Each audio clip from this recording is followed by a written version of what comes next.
Salut les mecs, on se retrouve pour une nouvelle vidéo pédagogique sur les sessions de marché. Comme d'habitude, qui dit vidéo pédagogique dit prise de notes, donc on sort un Word ou une feuille blanche. Au sommaire de cette vidéo, comment se déroule une session, les sessions boursières pour les cryptos, est-ce que c'est utile ou non, les différentes sessions de trading, on va analyser le volume et la volatilité en 15 minutes, un exemple de journée en visualisation session, l'importance du timing et les sources que j'ai utilisées pour cette vidéo. Alors, comment se déroule une session? On va prendre en exemple la session boursière de Paris. De 7h15 à 9h, nous avons la pré-ouverture. Les ordres s'accumulent sur le carnet d'ordre sans qu'aucune transaction ne soit exécutée. L'accumulation de ces ordres permet de calculer le cours d'ouverture en fonction de l'offre et de la demande. À 9h, les ordres d'achat et de vente enregistrés sont confrontés, ce qui va donner le prix d'équilibre. Le cours est celui qui permet d'échanger le plus grand nombre de titres. De 9h01 à 17h25, on a ce qu'on appelle la cotation en continu. L'introduction d'un nouvel ordre dans le carnet entraîne une cotation dès une contrepartie, ordre inverse, existe pour le prix proposé. De 17h25 à 17h30, nous avons la pré-clôture, l'accumulation des ordres sur le carnet sans transaction. 17h30, le fixing de clôture, confrontation de tous les ordres. Et de 17h30 à 17h40, nous avons la négociation au dernier cours. Les ordres limites au dernier cours sont exécutés s'il existe une contrepartie à ce prix. Maintenant, on va se poser la question, est-ce que ce que je viens de vous évoquer, les sessions boursières, sont utiles ou non dans les cryptos? Petit rappel, le marché des crypto-monnaies est coté en continu.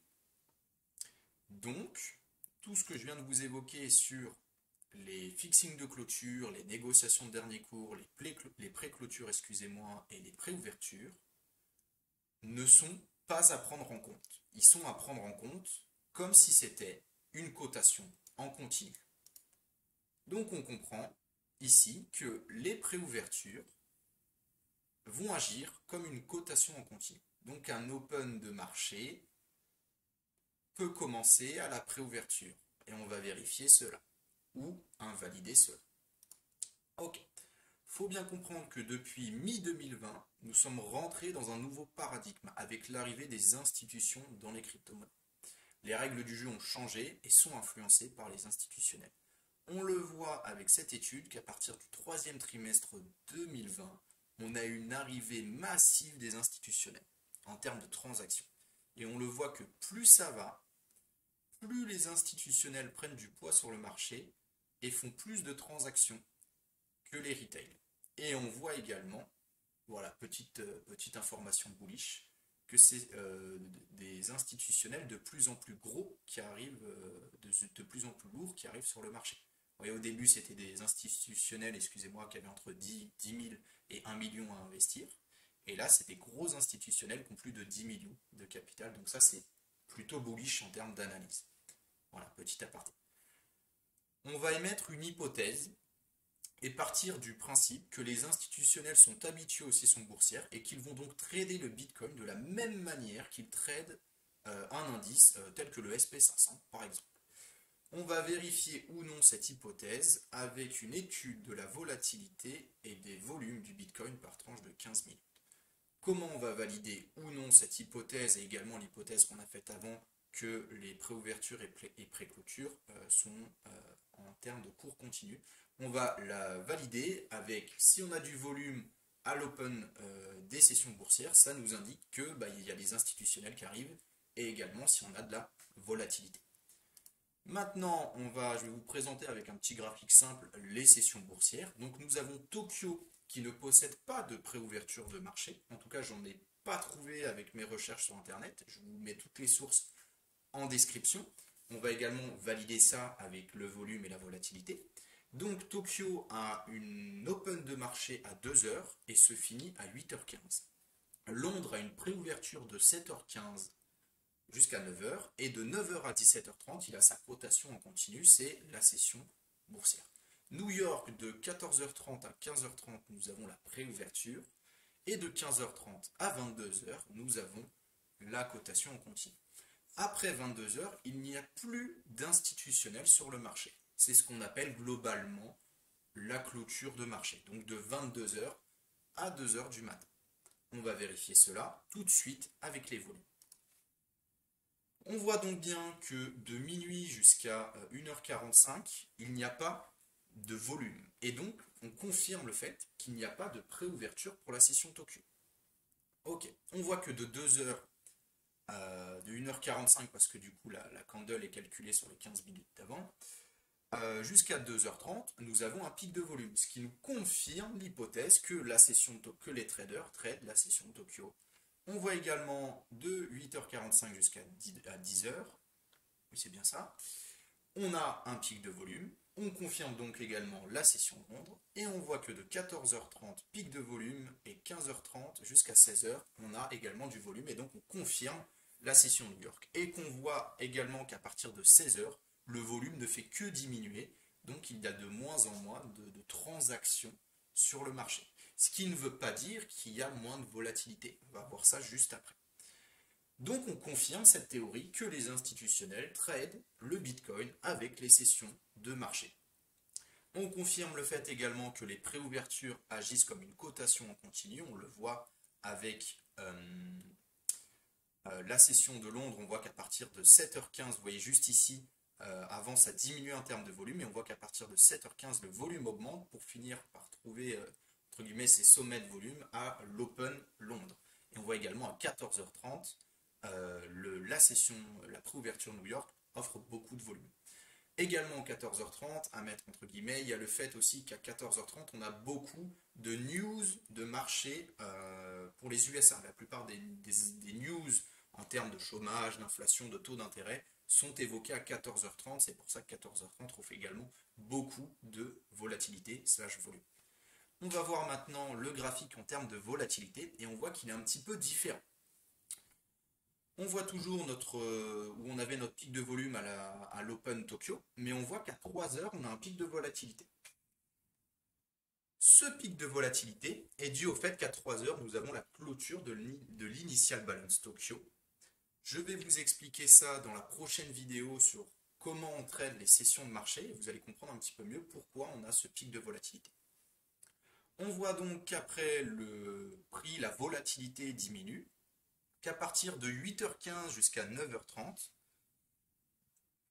excusez-moi, on a une volatilité qui recommence à trouver de l'intérêt. On voit que ça reste très faible. On a surtout un pic à 9h15. 9h15, non, excusez-moi, parce que moins 15 minutes, donc 9h qui est l'Open Tokyo. L'Open Londres, excusez-moi. Après, on voit que la volatilité diminue, elle augmente faiblement pour retrouver un pic à 14h15, donc 14h30. Elle rediminue, 15h30, 16h30, 16h elle finit. On en retrouve à 17h. C'est le même principe ici que ce qu'on a eu là, c'est-à-dire qu'à la fin de la clôture de l'initial balance de la session, on retrouve un pic de volume après. Je vais vous expliquer ça dans la vidéo qui va suivre, dans la deuxième partie.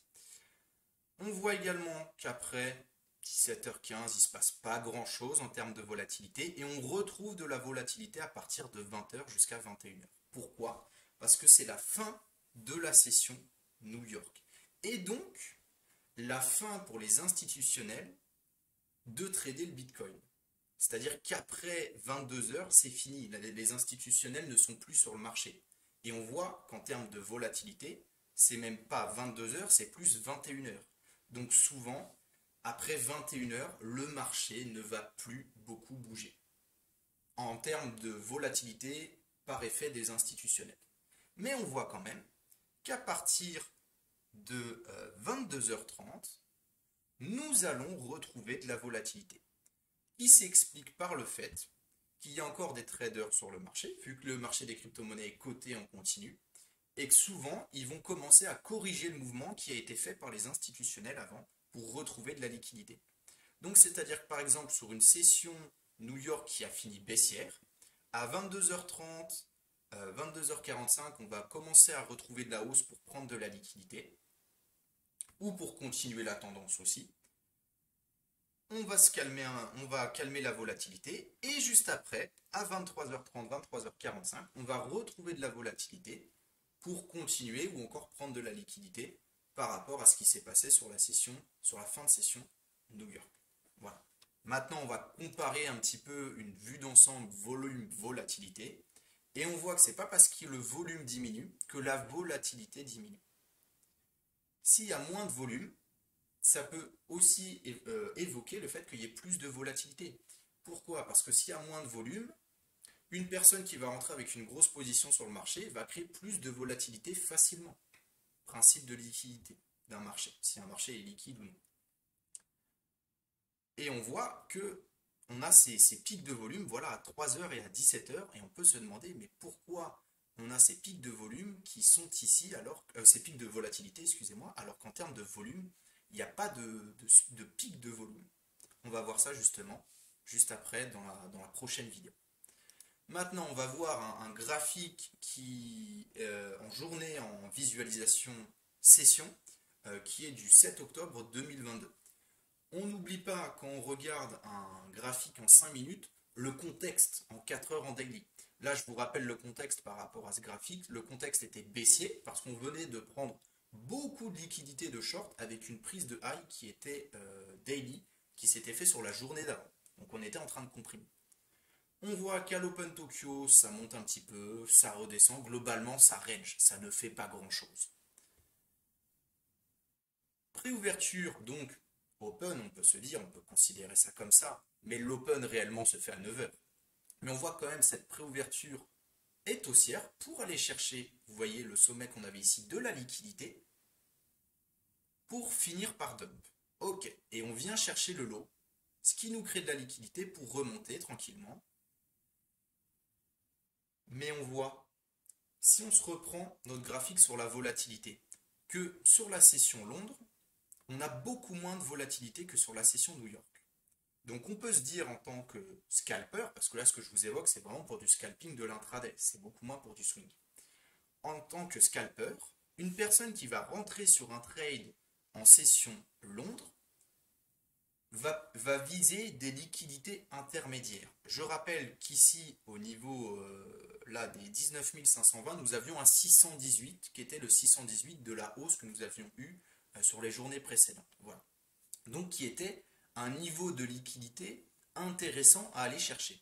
Donc une personne qui rentrait par exemple en short sur la session Londres à la préouverture ici, à cette prise de liquidité, aurait pu se dire je vise le 618. Mais une personne qui a connaissance de la volatilité et de cette notion de timing va se dire ouais mais non, la volatilité se fait en majorité, bien évidemment il n'y a aucune certitude, c'est des probabilités, mais se fait avec le plus de probabilité, il y a le plus de volatilité, c'est à 14h30 jusqu'à 16h. Donc on a plus de proba de faire le mouvement, d'aller chercher le 618 à 14h30 qu'à 9h, 10h sur la session Londres. Donc on va chercher des prises de profit sur la session Londres, ce qu'on va appeler intermédiaire. Et là, la prise de profit intermédiaire, on n'avait que ce lot aussi. Voilà, je ne vous ai pas mis l'historique de la journée d'avant, sinon ça aurait été illisible. Mais après ce lot, il n'y avait pas de liquidité. Il n'y avait rien. La prochaine liquidité était ici au niveau du 618, globalement. Donc on va chercher justement à prendre profit au niveau des liquidités intermédiaires, des zones intermédiaires. Et on ne va pas aller chercher à aller prendre un grand mouvement quand on va prendre un trade sur la session Londres. Et on voit que ça se vérifie, oula excusez-moi, parce qu'on prend cette liquidité, le prix revient tranquillement, il reprend la liquidité de début, vous voyez, mèche, on retrace tranquillement, voilà, on fait rien, le marché comprime.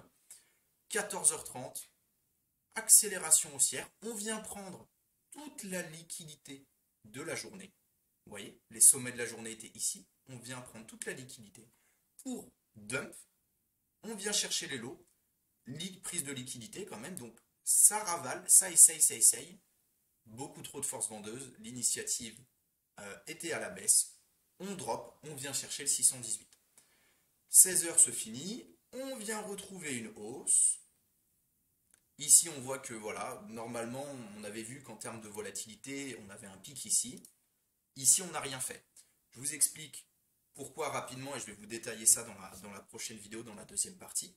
C'est-à-dire que quand de 14h30 à 16h, on ne fait pas de volatilité, le marché comprime, ça arrive que la session New York ne fasse rien en termes de volatilité, et bien souvent, justement, quand la session ne fait rien de 14h30 jusqu'à 16h, 16h30, et ben c'est à 17h qu'on va faire le mouvement. Voilà, donc ça, c'est des choses super importantes à prendre en compte en termes de timing. De se dire que si la session New York ne fait rien de 14h30 jusqu'à 16h30, et ben le mouvement, il va sûrement se faire à 17h. Donc on va chercher les liquidités. Et à 17h, on va rentrer. On voit qu'après, le marché continue. Voilà, ça drop. On vient prendre les lots. 19h45, prise des lots. On vient reprendre les lots là. On remonte. Fin de la session New York. Donc qu'est-ce qu'on avait vu nous en termes de volume et de volatilité à la fin de la session New York? Qu'il n'y avait plus beaucoup de volume, mais qu'on recommençait à trouver de la volatilité à partir de 22h15. Et là on le voit juste ici, 22h15, on retrouve de la volatilité, on vient chercher, comme je vous évoquais souvent, on commence à retracer le mouvement. Voilà, aller reprendre de la liquidité. Le prix vient, il pump, il vient chercher ce high, donc tous les gens qui avaient shorté ici, on la tête sous l'eau, on vient prendre cette liquidité et on repart tranquillement. Voilà, d'où l'importance de comprendre, entre guillemets, ces trois sessions, plus la clôture, et de comprendre qu'il y a un vrai timing quand on trade. Voilà, je vais vous évoquer ça juste ici rapidement. En tant que trader, justement, nous, on cherche à prendre des mouvements du marché. En termes, surtout si on fait du scalping ou de l'intraday. On cherche à prendre un petit mouvement du marché. On n'est pas du tout comme les swing traders qui allons chercher à prendre entre guillemets tout le mouvement d'un marché et à rider une tendance. Nous, on va juste chercher, je dis nous parce que c'est ce que je fais le plus du scalping, à chercher un petit mouvement du marché. Et hop, on prend le mouvement. Et ce mouvement, on l'identifie avec la volatilité. Donc on sait que tous les rectangles en rouge ici que je vous ai fait, il y en a 1, 2, 3, 4, 5, 6, 7, 8, ça nous montre qu'en termes de volatilité, on a 8 périodes, 8 tentatives pour prendre un trade, parce qu'il y a 8 périodes de volatilité. Comme je vous ai dit, 8, c'est surtout 6 à prendre en compte. Pourquoi? Parce que bien évidemment, le marché n'agit plutôt, toujours pas de la même manière. Et ce bloc-ci et ce bloc-ci, il est à prendre entre guillemets comme une tentative. C'est ce que je vous évoquais tout à l'heure, c'est-à-dire que sur la session Tokyo, si elle n'a pas été volatile, la volatilité va se faire à 3 heures. Et pareil pour la session excusez-moi, New York, si la volatilité ne se fait pas à 15h30, de 14h30 jusqu'à 16h30, elle va se faire à 17h. Voilà, donc ça c'est important à prendre en compte, à considérer. Et on voit qu'en termes de session Londres, on n'a pas cet effet-là. Vous voyez, après la session Londres, il n'y a rien, il n'y a pas de pic. Et je suis heureux de vous montrer ça, parce que c'est des hypothèses, des théories que j'avais, ça fait un moment que je voulais vérifier ça. Et donc j'ai développé cette statistique avec un ami à moi qui est développeur, et ça m'a vérifié toutes mes hypothèses, et je suis vraiment content de vous montrer ça en vidéo, parce que voilà, ça confirme tout ce que j'évoquais. Je suis vraiment satisfait du rendu que je vous fais avec cette vidéo. Beaucoup de contenu. Donc voilà, en termes de timing, si on le prend en compte, on comprend bien ce que je vous évoquais tout à l'heure, que si on rentre sur un trade à 10h et qu'on sait qu'à 14h30, 15h30, va y avoir de la volatilité, ben on va chercher à prendre profit et attendre la volatilité, la prise de liquidité pour reprendre un trade. Là, je parle bien évidemment en termes de scalping, hein, pour des personnes qui vont faire du scalping / intraday. Une personne qui fait du swing trading, il s'en fout. Il a un stop loss qui est large, qui est écarté. Donc il peut encaisser la volatilité. Mais une personne qui fait du scalping, il a un stop loss serré. Quand je dis serré, c'est en termes de time frame. Si on prend un stop loss de scalping, il est rarement à 1% de volable du marché. Et si on se prend la volable de plein fouet, ben on se fait stop loss directement. Donc c'est très important de prendre ça en considération, le timing, la volatilité. Dans la prochaine vidéo pédagogique, je vais vous expliquer comment on trade ces sessions de marché et également comment on trade les initial balance qui sont en rapport avec les sessions de marché. Je vous mets en description toutes les sources que j'ai utilisées sur cette vidéo, donc que ce soit l'arrivée des institutionnels, les open de marché, et donc les contrats en fait futurs des différentes places boursières, donc Tokyo, Londres et New York. Voilà. Si la vidéo vous a plu, un like, un commentaire, on rejoint le Discord et le Twitch. Également, petit aparté, s'il y a des personnes qui sont intéressées à avoir des statistiques, comme là je viens de vous évoquer, sur le volume ou la volatilité, vous pouvez me contacter et je vous mettrai en lien, excusez-moi, avec mon ami qui est développeur du coup en desk de trading, donc il développe des indicateurs pour des pros, des traders pros, et bien évidemment ce sera en contrepartie d'un paiement. Mais si vous êtes intéressé, je peux vous mettre en contact avec lui. J'espère que vous avez pris de la valeur sur cette vidéo. Je vous remercie de votre écoute. Et on se dit bonne journée. Allez, salut les mecs.